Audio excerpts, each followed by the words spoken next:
Bom dia, caros alunos. Nesta semana nós iremos fazer uma aula diferente, onde nós iremos tratar o conteúdo da semana, da segunda parte da apostila, como um slide, em slides, na verdade.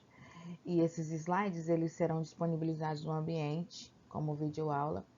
E essas videoaulas a gente vai conseguir fazer comentários, tá? Então, o conteúdo dessa semana inicia com o encontro de móveis. O que seria o encontro de móveis?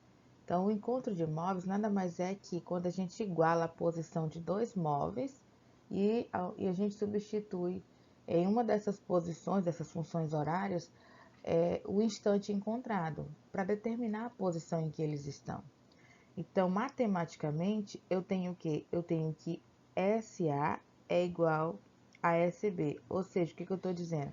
Que a função horária do móvel A, aqui seria a função horária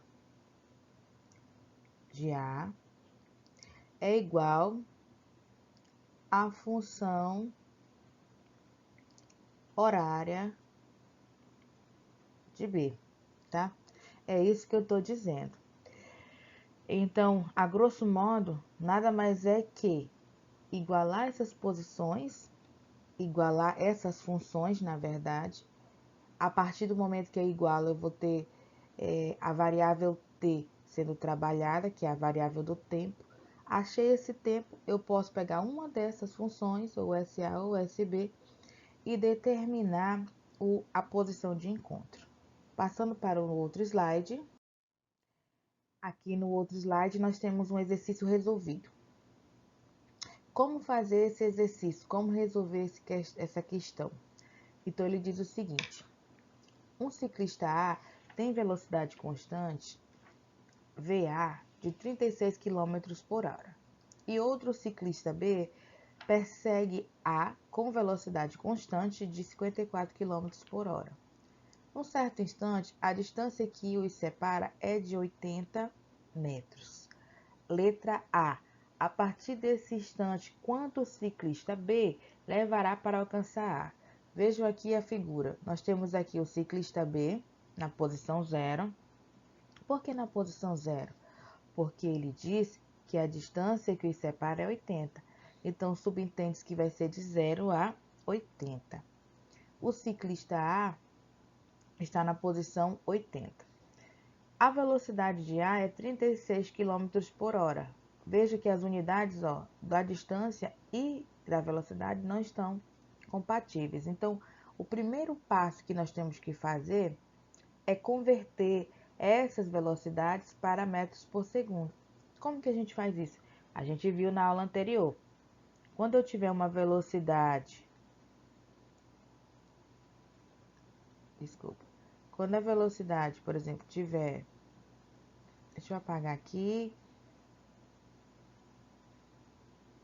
e vou refazer. Quando eu tiver uma velocidade, a velocidade A está em quilômetros por hora, certo? 36 quilômetros por hora. E eu quiser converter para metros por segundo, basta eu dividir esse valor por 3,6. Lembra lá da regrinha? Por isso que a gente colocou lá. Quanto que vai dar aqui? 10 metros por segundo. A velocidade B, que é 54, B está muito mais rápido que A, né? Porque ele quer alcançar A. Também vou dividir por 3,6, logo eu vou obter o valor de 15 metros por segundo. Bom, e como que a gente vai determinar, então, esse instante? Primeiro, eu tenho que montar a função horária de ambos. Então, a função horária característica a gente conhece. Deixa eu apagar aqui esse traço. Não quer apagar. Ok. A função horária que a gente conhece, ela diz o seguinte: que S, espaço final, vai ser igual a espaço inicial, S0, mais a velocidade vezes o tempo. Vejam bem, o movimento deles está nesse sentido. Se está nesse sentido, a velocidade de ambos está positiva. Se eu for analisar quem seria o espaço inicial de B, vai ser 0. Quem seria o espaço inicial de A? 80. Então, para o corpo A, qual vai ser a função horária? S final vai ser igual à posição inicial de A, que nesse caso é 80, mais a velocidade de A, que nesse caso ficou 10, né? 10t. Essa seria a função horária de A, para o móvel A. E para o móvel B? Quem é a função horária do móvel B? S final vai ser a posição inicial, que é 0, então ela não aparece, eu posso não colocar, mais a velocidade que nós convertemos, que é 15 vezes t. Lembra que eu falei, para saber o encontro de móveis, a gente precisa o quê? A gente precisa igualar uma função com a outra. Então, se eu igualar aqui SA com SB, o que que eu tenho? Aqui é SA, que é SB, né? Então, quem é SA? 80 mais 10t, certo? Quem é SB? 15t. Não é isso? Esse 10 que está somando, eu vou passar para o outro lado. Se ele está somando, eu vou passar ele subtraindo. Então, eu vou ter aqui, ó, que 80 vai ser igual a 15t menos 10t. 80 vai ser igual a 5t. Esse 5 está multiplicando, eu também passo para o outro lado. Se ele está multiplicando, eu passo dividindo.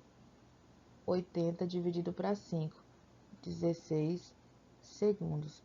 Então, esse vai ser um instante, né? Um instante em que B levará para alcançar A. Ele vai levar 16 segundos para alcançar A. Então, quando ele pergunta, a partir desse instante, quanto o ciclista B levará para alcançar A? 16 segundos, ok? Vamos passar para o próximo slide, que é a continuação desse exercício resolvido. E ele diz o seguinte: determine a posição do ciclista ao se encontrarem. Para determinar a posição, o encontro de móveis me fala que eu tenho que pegar uma das funções horárias e substituir o espaço, o tempo. Então, aqui, eu vou pegar a função horária, deixa eu pegar aqui a caneta, a borracha, não deu. Eu vou pegar a função horária de A, que é menor, SA é igual, aliás, de SB, né? SB é menor, é mais rápido. Aqui, SB é igual a 15t. Foi a função que nós encontramos na questão anterior, na letra A. O tempo de encontro, que é esse que é igual a t, foi 16 segundos. Então, eu vou substituir. Então, 15 vezes 16. Quanto vai dar esse resultado? 240 metros. Ok? Depois vocês podem estar conferindo aí as questões com o celular de vocês, com a calculadora. E continuando nossa aula, nós temos a representação, né, dos gráficos MU, gráficos da posição em função do tempo. O primeiro caso é para a velocidade positiva, ou seja, eu tenho aqui que quando a velocidade é positiva, o móvel caminha no sentido positivo da trajetória. Isso é, as posições crescem algebricamente no decorrer do tempo. No caso inverso, que nesse caso aqui está diferente, aqui é negativa, tá, gente? Eu tenho que a velocidade caminha no sentido contrário, ou seja, as posições decrescem. Aqui ficou, descreve, né? Decrescem. Decrescem algebricamente, né? Decrescem algebricamente no decorrer do tempo, tá certo? Ok? Vamos ver aqui um vídeo que vai ajudá-los a compreender melhor a respeito desse tipo de movimento.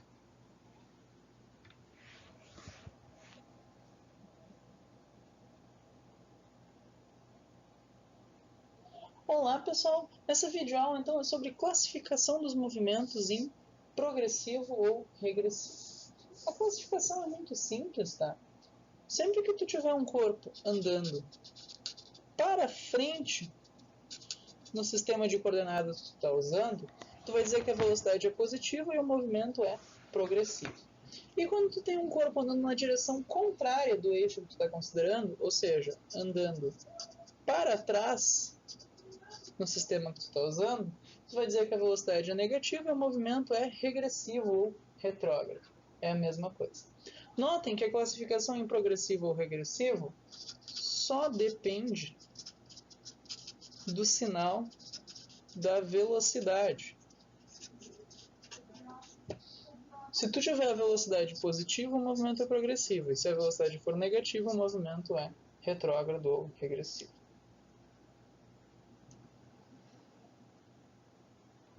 Ok? Eu coloquei até aqui algumas coisas quando ele estava falando.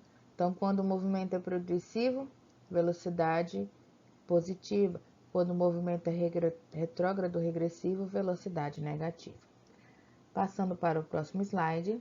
Então, continuando nossa aula, nós temos aqui os problemas que devem ser resolvidos valendo nota. O primeiro exercício ele quer saber a distância inicial entre dois móveis. Então, eu tenho o seguinte enunciado.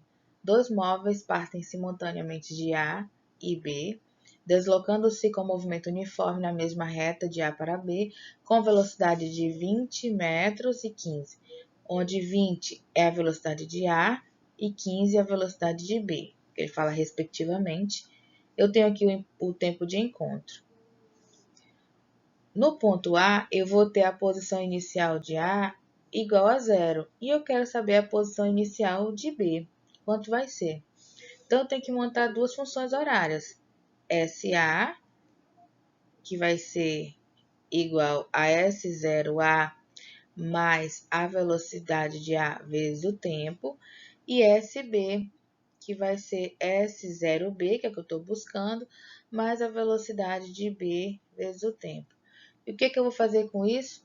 Eu vou igualar SA a SB. E logo eu vou descobrir quem é o meu espaço inicial de B, ok? Então, aí fica para vocês fazerem. Na questão número 11, fala que um trem, então aqui eu tenho um trem de 100 metros, então eu tenho o comprimento do trem aqui, ó, atinge uma estrada de uma ponte com 50 segundos depois, então o tempo gasto, né? Vamos dizer que seja o tempo total, então ΔT,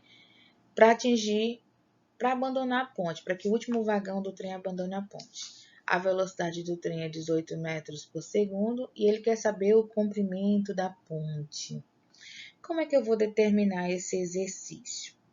Então, para determinar esse exercício, eu vou usar a função horária S igual a S0 mais VT, função horária dos espaços. Quem é o meu ΔS?